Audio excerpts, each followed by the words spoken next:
Hi everyone! Welcome back to my channel at ngayon ay kukwento ko na naman sa inyo kung ano ang nangyari dito sa Ang Sayo Ay Akin.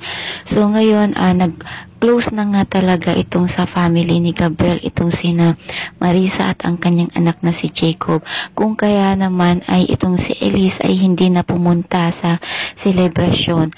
At ngayon, itong si Marisa ay nagkakaroon ata ng problema dito sa kanyang organisasyon kasi nga naglagay siya ng pera sa kumpanya ni Elise gamit ang pera ng kanilang organisasyon at medyo minamadali itong si Marisa ng kanyang kaorganisasyon kung kaya ay medyo may problema itong si Marisa at itong si Elise ay nagantay nga dito kay Gabriel dahil nagkaroon ng isang selebrasyon dahil sabay ang celebration ng first month ng kanilang babies. So, itong si Gabriel ay nauna yung celebration ni Jacob sa opisina at itong si Marisa ay nagkaroon ng isang plano na i-celebrate nga doon sa opisina yung first month nitong si Jacob. Naghanda sila ng madami, kasali ang mga empleyado ng kumpanya at itong si Gabriel bilang ninong ng anak nitong si Marisa ay parang daddy na umaksyon dahil marami itong regalo dito kay Jacob at ang mga empleyado ay nagtaka dahil nga parang isang family sila ni Marisa, Jacob at Gabriel kung titingnan at pinagchismisan pa ng mga empleyado ng kumpanya na parang ang family itong sina Marisa, Jacob at Gabriel at nagsisipagtawanan pa. At yun, nag-celebrate ng masaya itong si Marisa, Jacob at Gabriel sa opisina. At ito namang si Elise ay naghahanda sa kanilang bahay dahil itong si Hope ay first month din ng baby nila at sabay ni na Marisa.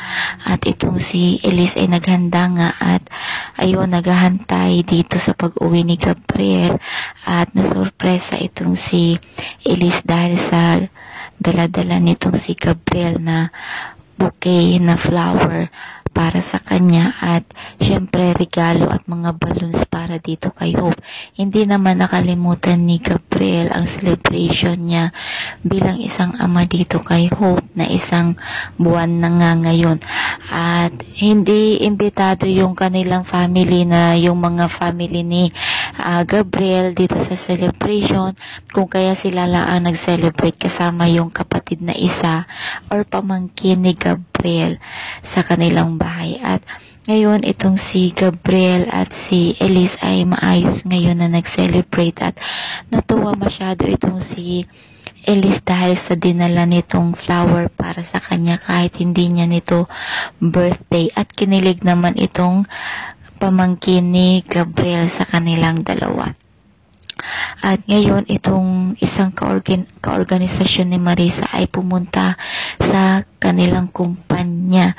At ngayon, ito ang aabangan natin dahil hindi natin alam kung ito nga ba ay kakampi or kalaban itong kasamahan ni Marisa sa organisasyon na walang kaalam-alam itong si Gabriel na itong si Marisa ay may binabalak na masama sa kanilang kumpanya at may balak itong kumuha ng pera dito sa kumpanya itong si Marisa para mabayaran ang kanyang organisasyon. At ngayon si Elise ay magsisimula na ayusin ang relationship niya dito sa family nitong si Gabriel na kung saan ay para maging close naman siya dito sa ama nitong si Gabriel at naisipan din ni Elise na hindi nga rin naman talaga tama na ilayo niya ang bata or ang baby na si Hope dito sa family or dito kay Ramon na ama ni Gabriel at sa auntie nitong si Sonia. At Ngayon, nagsorry itong si Elise dito kay Gabriel sa mga nakalipas nilang awayan at tinanggap naman yun ni Gabriel, at itong si Gabriel nga kaya ay ipagtapat niya na nga kaya dito kay Elise na anak niya nga itong si Jacob, kung kaya ganun ang kanyang kung kaya ganun na lang ang pagiging malapit niya dito kay Jacob. Or kaya naman ay malaman pa ni Elise sa iba na ito ay anak nga ni Gabriel, at malalaman na din kaya ni Elise na ang kanyang kutob ay totoo at 100%.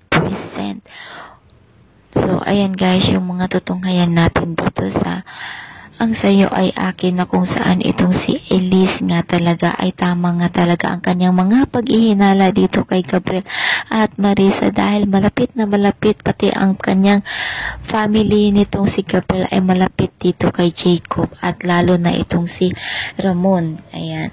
So ayan guys, so thank you so much for listening, and see you next episode dito. Abangan natin Ang Sayo Ay Sa Akin ko, dahil napakaganda ng kwentong ito. So ayan guys, so thank you so much and bye.